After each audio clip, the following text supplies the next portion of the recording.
Ganito po kami nung mga bata kami. Bago ka makapagluto, maghahanap ka muna ng panggatong. Yan o, ang dami po dito. Ito po si Kalabas. Tinutulungan tayong kumuha ng panggatong. Nandito po tayo sa napakagandang garden ni Kanayon mga kaumami.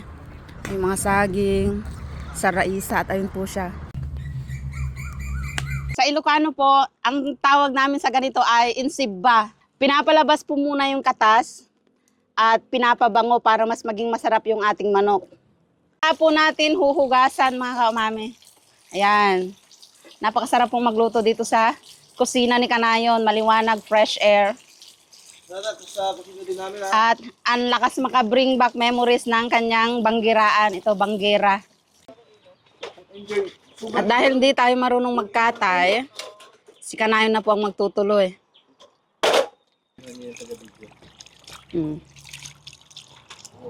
At kailangan din po natin ng tanglad. Okay. At ipinaghihiwa na po tayo ng bawang at sibuyas ni Kalabas. Follow naman dyan mga kaumami. At kailangan natin ng talbos ng sili sa ating tinola. Ito po ang nagpapasarap sa tinola, lalo na kapag native. Magigisa na tayo. Mantika. Bawang, sibuyas at luya. Pagsabay-sabayin na natin. Kailangan nyo pumalagay ng plato. Paminta. Ang nokma. Papabanguhin lang po natin. Sangkutsado na, kaya lalagyan po natin ng patis. Okay. Saka natin sasabawan. Tanglad at yung ating papaya. Magdadagdag po tayo ng kahoy dahil matigas pa ang ating papaya. Habang pinapalambot po natin ang manok, mag-relax-relax po muna tayo dito. Ang dahon ng sili. Luto na!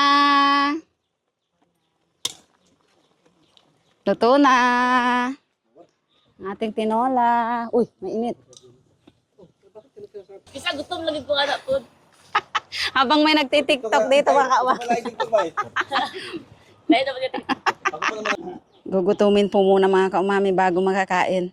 Silbing nakasayang pangatawan. Jesus name. Amen. Mga anon! Naimas mayang. Mga anon na po. Kamote. Matitikman na natin ang fresh from the garden ni Kanayon. Tinola. Kain na po. Salamat po. Sarap ng tulbos Wow. Tapos yung... Hello, kaumami! Kain po tayo.